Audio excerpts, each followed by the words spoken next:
I'd like to welcome the Euro MPI and IWAMP attendees, and we hope you'll enjoy this brief video that we prepared to commemorate the life and achievements of our colleague Rusty Lusk. I first met Rusty Lusk in April of 1992 at the first organizational meeting of the MPI Forum in Virginia. After that, what followed was several years of intense collaboration, and lots of interesting interactions that included work on the MPI Forum and, of course, MPI-CH in our book together with Bill Gropp. I want to say about Rusty that I learned a lot from him, but probably I learned more about life, politics, and strategy, and how to get along with others and work in a team than I did strictly about the cool computer science topics that we worked on with regard to message passing and parallel computing. He was a great inspiration, obviously a leader in the work that we all do and in parallel computing, and many of you have reflected on that and know him well. I have to say that, for me, he was sort of like a Jedi master working with many of us as Padawans, as new scientists in the field. And I sort of have to reflect on all the kindness that he also and his wife, Bridget, showed me during our mass effort to complete MPI-CH 1.0 and later our book. And so I have to say Rusty is sorely missed, someone that I thought was great to work with, someone that if you knew him would probably made you laugh a lot. If you got to go to any of the social events when we did MPI in Chicago, we're always filled with exciting choices of restaurants and weird vintages of wine that got ordered. Overall, definitely a Renaissance man and a truly inspiration to many of us. So I want to say I'm glad to have known him, learned a lot from him, and he will be sorely missed. Rusty was a dear friend and colleague. We met when he started work at Argonne back in 1980. We collaborated on a number of projects. We were joint directors of the Argonne Advanced Computer Research Facility. We worked together on creating MPI, as did a number of other people. Rusty was deeply committed to MPI. I remember him saying that developing the MPI standard was probably the most important work he had done.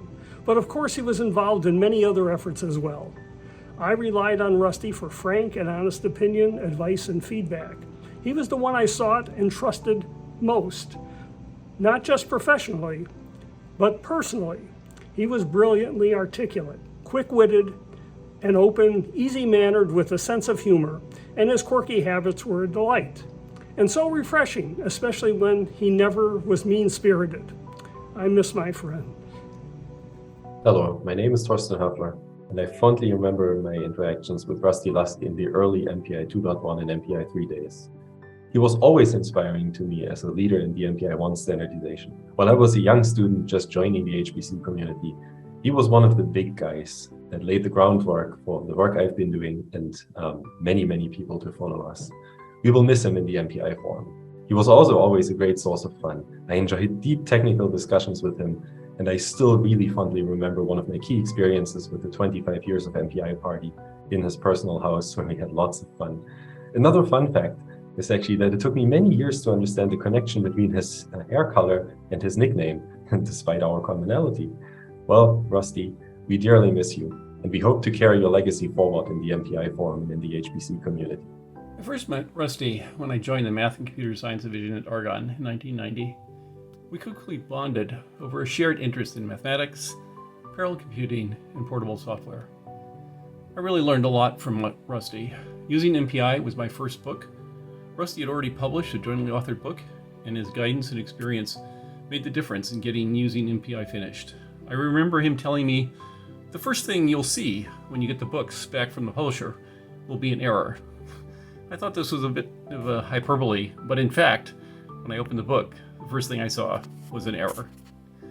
Rusty showed me how to build effective collaborations with the MPI forum, a great example of leading without power. I think he was the first to tell me the no jerks rule, something that has helped me build strong collaborations in teams ever since. And in Rusty, I had a friend who was passionate about developing truly portable software, an art that is rare these days. This shared interest led to our work on both the MPI forum and the MPI-CH implementation. Rusty's guidance, compassion, insight, and skills in nurturing collaborations have had an immense impact on parallel computing, and especially MPI. I am honored and lucky to have worked with him. Hi, this is Paul Messina. I want to say a few things in honor of Rusty Lusk. Rusty came to me sometime towards the end of the summer, I think 1982. He had been at Argonne as a visiting scientist, and he came to me and said he would like to work at Argonne. And I would say that one of the best decisions that I made in my career was to quickly move to arrange for Rusty to become an Argonne staff member. And he contributed so much to the Mathematics and Computer Science Division and to Argonne as a whole. Eventually became director of MCS. He was one of the people who most energetically moved MCS into parallel computing and helped people around the world in that sense, as well as in many of his activities. He was a great colleague and a great friend, and he had a knack for being able to disagree with me and basically tell me that what I was planning to do was a very bad idea without being offensive and making me realize he was right and I was wrong.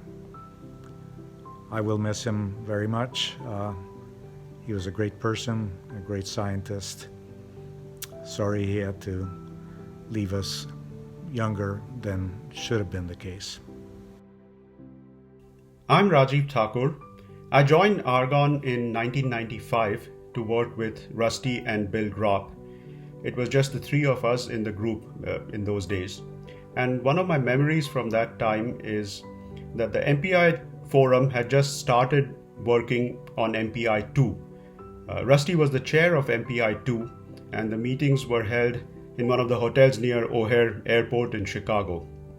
In those days, people did not have laptops with them, and web-based access to documents was not common. So we would actually print out physical copies of the current working draft of the MPI 2 standard before each meeting and wheel about 40 copies of it in a cart to Rusty's car in the parking lot at Argonne, drive to O'Hare, and wheel another cart full of those documents to the meeting room. Rusty managed the MPI 2 process very skillfully. There was a lot of new content added in MPI 2, but it all came together in a timely manner because Rusty was able to get people to work together and to agree on things. Rusty was a true believer in MPI and a true champion of MPI all the way till the end. He was a mentor to me. I relied on him for sage advice on any topic. And he was always positive, cheerful, happy, and with a sense of humor. I will miss him greatly. In honor of Rusty, we are organizing a symposium at Argonne to be held sometime next spring, maybe in April. It's still in its early stages of planning. This is Brad Chamberlain from the Chapel team at HPE, formerly Cray. And I just want to record a few thoughts about Rusty. You know, stereotypes are kind of ugly things. And I think one of the biggest stereotypes is that our team is sort of anti-MPI, doesn't believe MPI should exist, or that the MPI community doesn't think alternatives to MPI should exist. And I think Rusty was a wonderful counterexample to that stereotype. I first met Rusty through the DARPA HPCS program that started Chapel. And he was part of a team that was responsible for evaluating and discussing between the different language efforts being developed there, X10 and Fortress being the other two. And it was a really warm and wonderful technical interaction. It grew into a friendship over time. And it really showed that despite being strongly associated with MPI, Rusty was very open to other approaches and didn't believe MPI was necessarily end all be all, but could be a stepping stone to other things. I, from that, went on to see Rusty several times at Argonne. He hosted me for visits and for the Argonne ATP-ESC, can't remember what it stands for, Argonne Training Program for Exascale. And he was always a gracious host, introducing me to others on his team who've also become colleagues over the years, and meeting me for dinner, taking me out, making sure I got settled in, things like that. I think when I think of Rusty, one of my favorite things about him was when we got beyond the technical, one of the things we discovered was that we both had a deep, abiding love for The Wire, which is a show I don't think I would have ever guessed or associated with Rusty as being a favorite of his. And yet he saw a lot of the greatness in it that I also see. And so we used to enjoy comparing notes on that. And then from there, other TV shows that we enjoyed as well.